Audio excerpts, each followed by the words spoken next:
about this subject. And I'm here representing MnDOT, and I know that MnDOT plays a very important role in the workforce inclusion and DBE external civil rights program, and we take that very seriously.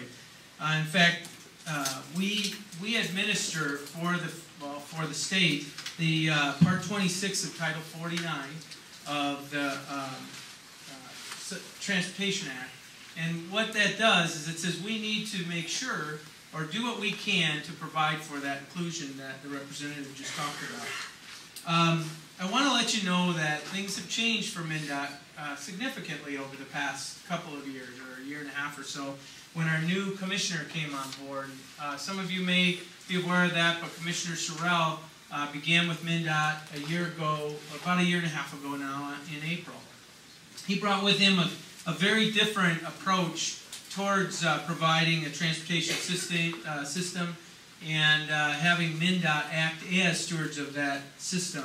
And one of the first things that he did when he came on board was to say, you know, we really need to develop a vision that identifies the important things for MnDOT and for the way MnDOT will operate under his leadership.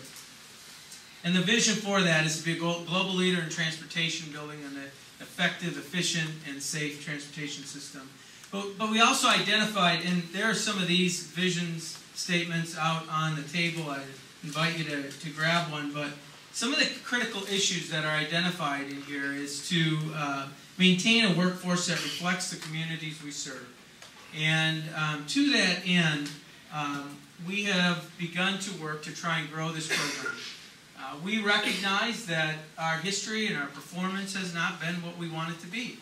I was at a hearing with the representative and showed those results and indicated our commitment to transforming in a sustainable way the civil rights, external civil rights program. The way we did that was develop a collaborative group. We brought together stakeholders on this issue from all sectors. And we really believe that the way we're going to move this program forward is to bring together the folks that are most involved and come to a solution that meets all of the needs out there. So we brought together prime contractors, DBEs, unions, community groups, training facilities, government agencies, Federal Highway, MnDOT, and others to talk about what the issues are and try and develop true sustainable and transformational changes. And one of the things that is there's a lot of barriers as we move this forward. And some of those barriers involve, you know, how do we enforce this? And there's a lot of interest in us enforcing very aggressively the goals and the program that exists. And in fact, at the state, it's a little bit complicated in that MnDOT is not the enforcement agency. MnDOT partners with the Department of Human Rights to enforce this. And actually, it falls on the Department of Human Rights to do the enforcement. But we see that as a barrier and one of the issues that we can improve on.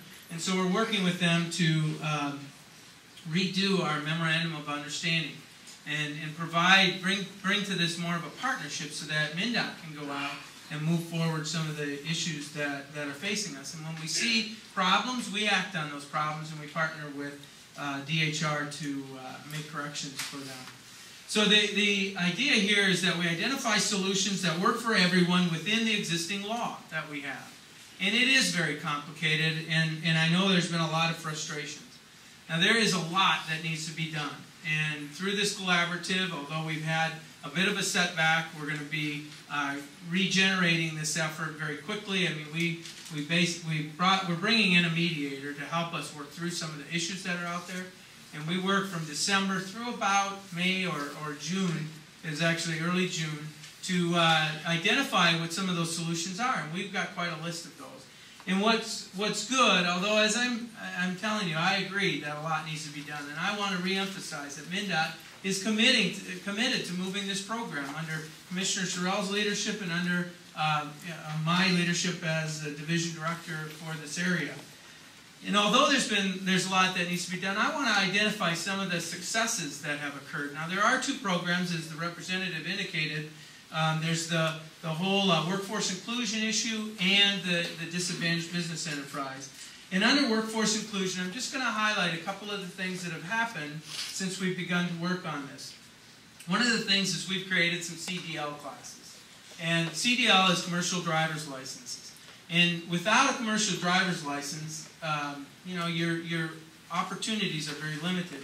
With that, you have opportunities to work for trucking companies and other things. In the outstate one in Detroit Lakes, 13 in the metro area.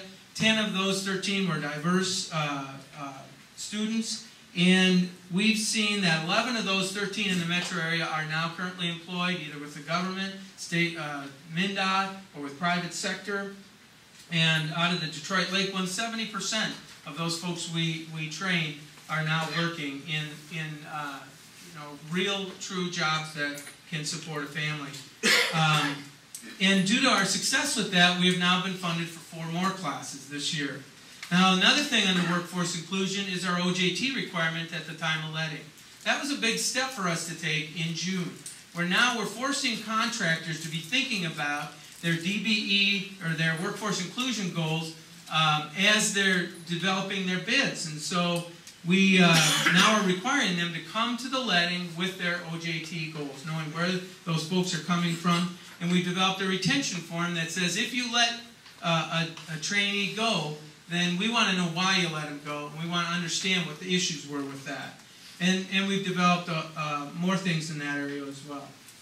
Now, under the DBE, we have created 2 support hubs, one in Minneapolis, North Minneapolis, and one in the Selby area. Lenny Chisholm and Dale White are kind of leading those for us. And those outreach and support hubs have been critical for us. And those are the first 2. It's a pilot for us. We've already reissued or upped the Metro one here, the Minneapolis one. But this is to develop those DBEs that exist. We're providing orientations now starting last March for new DBEs and non-bidding DBEs. We're doing business assessments with the help of the Selby area CDC Pro Bid Group to look at finances, to look at equipment, workforce, what are the training needs? And then we're training those folks with things like electronic bid training. So I want to just reiterate that MnDOT is committed to this. Things are happening, and we look forward to partnering with all of you to commit to continue with these transformational and sustainable changes.